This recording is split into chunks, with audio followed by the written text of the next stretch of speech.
प्रधानमंत्री के विदेश जाते ही प्रियंका गांधी ने संसद में किसे थमा दिया नोटिस। प्रधानमंत्री के विदेश दौरे के साथ साथ क्या विपक्ष अभी भी संसद के कुछ बचे हुए दिनों में कुछ ऐसा करने वाला है जिसके जरिए फिर एक मुद्दा बन जाए कि जब देश के लोगों के पास एक बेसिक चीज भी नहीं है, एक बेसिक चीज, तो प्रधानमंत्री विदेश चले गए हैं। दोस्तों, दो बड़ी खबरें इस वक्त की मैं आपके लिए निकाल कर रही हूं। आप जानते हैं आज 15 तारीख है, 19 तारीख का ही संसद का सत्र है। भले छोटा सत्र रहा हो, लेकिन इस सत्र में विपक्ष ने मजबूती से अपनी मौजूदगी दर्ज कराने में कामयाबी हासिल कर ली है। लेकिन इस बीच दो बड़ी खबरें हैं। एक बड़ी खबर मैं आपको बता दूं, प्रधानमंत्री नरेंद्र मोदी अगले 3 दिन के लिए विदेश दौरे पर निकल चुके हैं। प्रधानमंत्री जॉर्डन, इथोपिया और ओमान के दौरे पर हैं। ये पहले से ही प्रस्तावित दौरा था और इसको लेकर सत्ता पक्ष पर विपक्ष लगातार एग्रेसिव है। दोस्तों, मल्लिकार्जुन खड़गे ने भी अपनी रैली में, कल महारैली में यही बोला कि संसद चलती है और मोदी विदेश चले जाते हैं। लेकिन प्रधानमंत्री के विदेश जाने की खबर आते ही प्रियंका गांधी के मोर्चे से एक बड़ी खबर निकल कर आई है। दोस्तों, प्रदूषण पर लोकसभा में चर्चा की डिमांड कर दी है प्रियंका गांधी ने, और कांग्रेस सांसद प्रियंका गांधी ने लोकसभा में वायु प्रदूषण के मुद्दे पर अल्पकालिक चर्चा कराने का नोटिस दे दिया है। और अब ये माना जा रहा है कि इस पर बीएसी यानी कि कार्य सलाहकार समिति आज फैसला ले सकती है। बीएसी वो बैठक होती है दोस्तों, वो कमेटी होती है जिसमें बैठकर सत्ता पक्ष विपक्ष के लोग सब बैठकर डिसाइड करते हैं कि अगले हफ्ते का, जैसे आने वाला, जो जैसे आप सोमवार है आज, तो ये जो पूरा हफ्ता है इसमें किस किस मुद्दे पर चर्चा होगी।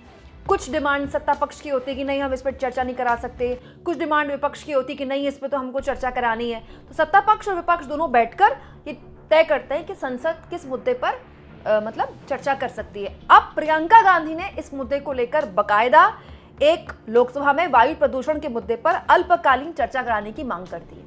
अगर ये चर्चा होती है दोस्तों, तो फिर प्रधानमंत्री नरेंद्र मोदी और उनकी सरकार के लिए एक बहुत ही एम्बैरेसिंग सिचुएशन हो जाएगी। क्यों? क्योंकि प्रधानमंत्री अभी कुछ महीने पहले जब दिल्ली में इलेक्शन था तो प्रदूषण के लिए इतने परेशान हुआ करते थे, क्या ही बताऊं। क्या हाल बना रखा है दिल्ली का। सर्दी आती है तो प्रदूषित हवा में सांस लेना मुश्किल। दिल्ली के लिए इन लोगों ने हर सीजन, हर मौसम आपदा काल बना दिया है। लेकिन दोस्तों, राहुल गांधी और कांग्रेस पार्टी ने इस मुद्दे को ऐसे नहीं जाने दिया। थोड़ी दिन पहले, 1-2 दिन पहले, राहुल गांधी 12 बजे के आसपास लोकसभा में खड़े हुए, छोटा सा उन्होंने भाषण दिया, 6-7 मिनट का। लेकिन उन्होंने एयर पोल्यूशन, प्रदूषण के मुद्दे पर सरकार को कटघरे में खड़ा करने की कोशिश की। अब ये एक ऐसा मुद्दा था जिस पर खड़े होकर उस वक्त संसदीय कार्य मंत्री ने कह दिया कि हम तो हर मुद्दे पर चर्चा के लिए तैयार हैं, बीएसए में बैठकर बात कर लेंगे, ठीक है। लेकिन अगर सरकार इस मुद्दे पर चर्चा पर आ गई तो सरकार को लेने के देने पड़ जाएंगे। क्यों? क्योंकि सबसे पहले तो विपक्ष ये कहेगा कि इतना बड़ा मुद्दा है जिस पर मोदी खुद स्वयं इतने परेशान हुआ करते थे, खुद तो विदेश चले गए।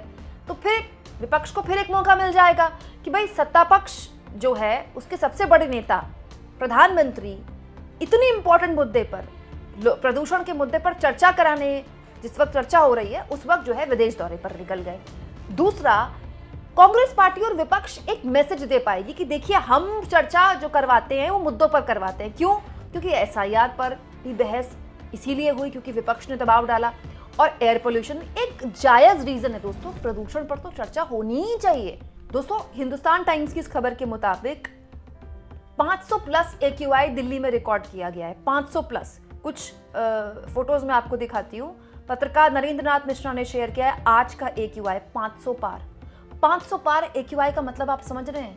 मतलब 100-150 पार भी अगर ऐसा हो गया ना तो इमरजेंसी जैसे हालात हो जाते हैं। 500 पार AQI।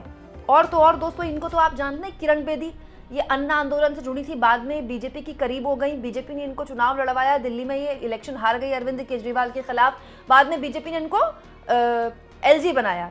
इन्होंने खुद शेयर किया है, देखिए 912 दिल्ली के पंचशील नॉर्थ इलाके में आप देखिए 912 AQI। 912 AQI, आप सोचिए। और तो और किरण बेदी ने अपना एयर प्यूरिफायर का वीडियो भी शेयर किया है। 500 AQI उनके अपने घर में चल रहा है। और यहाँ पर टैग किसको कर रही है? रेखा गुप्ता को टैग कर रही है, बीजेपी को टैग कर रही है। करते रहिए टैग। जवाब देने वाला कौन है? रेखा गुप्ता से पूछा गया AQI, तो वो कहती है AQI एक तरह का टेम्परेचर है। बताइए, दिल्ली की मुख्यमंत्री के हिसाब से AQI एक तरह का टेम्परेचर है, तो नई बात बोल दी।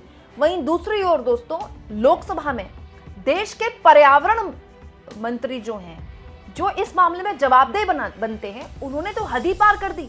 उन्होंने ये कह दिया कि इस पूरे साल दिल्ली में इस पूरी सर्दियां अभी तक 400 तो AQI रहा ही नहीं है, 200 के आसपास रहा है। प्रमोद जी, 2016 में जो AQI जिसको 200 कहते हैं, मतलब अच्छे दिनों की संख्या जो 110 होती थी, 110, 2026 में वो संख्या बढ़कर के 200 हो गई है।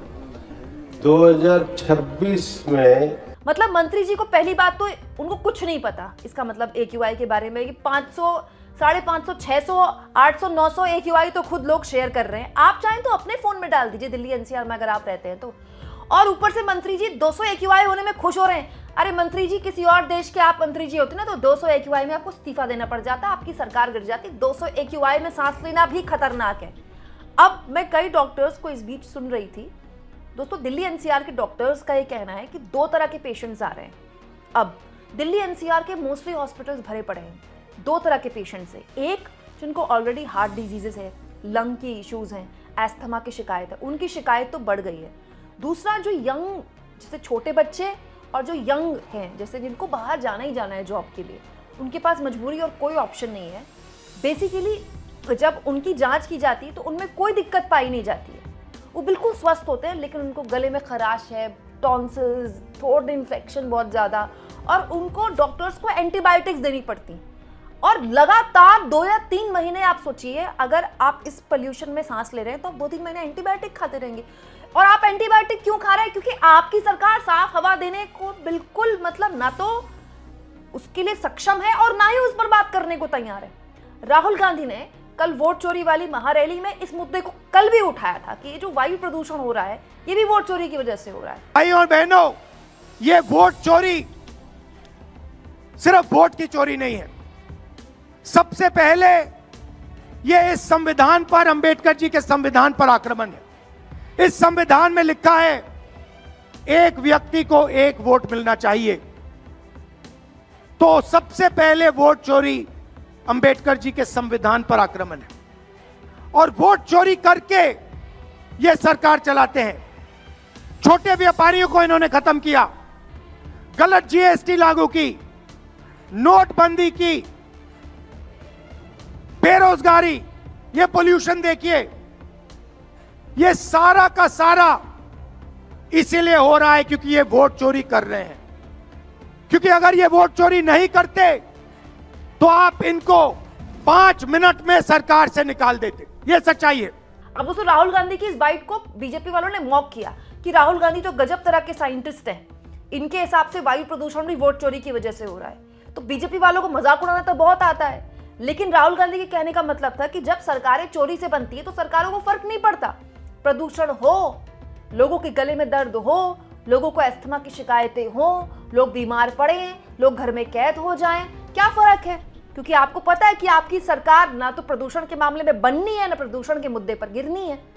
लेकिन आप सोचिए कितना बड़ा मुद्दा है, देश की राजधानी NCR में सांस लेना मुश्किल है। एक्चुअली में सच्चाई ये है दोस्तों कि दिल्ली NCR रहने लायक नहीं है। अगर किसी के पास विकल्प है तो वो यहाँ से चला जाए कोई भी दूसरे शहर में, चाहे थोड़ा कम कमा ले, कम से कम वो एक अच्छी जिंदगी जी सकता है, क्वालिटी ऑफ लाइफ जी सकता है। क्योंकि यहाँ रहकर आपकी जिंदगी वैसे भी कोई बढ़ नहीं रही है। आप सोचिए कोई गर्भवती महिला है, वो 500 AQI में सांस ले रही है, उस बच्चे का क्या होगा पेट में? छोटे छोटे बच्चे खांसते खांसते स्कूल जा रहे हैं। अब बच्चों को कब तक घर बैठाएंगे? आपको उनको स्कूल भी भेजना पड़ेगा, आपको उनको खेलने भी भेजना पड़ेगा। आप घर में नहीं कैद कर सकते ना उनको। बाहर बीमारी है और घर के अंदर रहने में बच्चा परेशान है। और ये इसीलिए क्योंकि ये सरकार ना तो प्रदूषण के मामले में जवाबदेह हो पाई और ना ही उसके पास कोई रोड मैप ही नहीं है। पहले बोलते थे पंजाब के किसान पराली जलाते, अब तो पराली भी नहीं जल रही। तो अब दोष किसको दे? तो स्वीकारना पड़ेगा सरकार को कि उसके पास प्रदूषण के मामले में कोई रोड मैप नहीं है। मोदी जी लंबी लंबी फेंकते थे प्रदूषण के मामले में तब, जबकि उनकी सरकार नहीं थी, अरविंद केजरीवाल की सरकार चली गई है।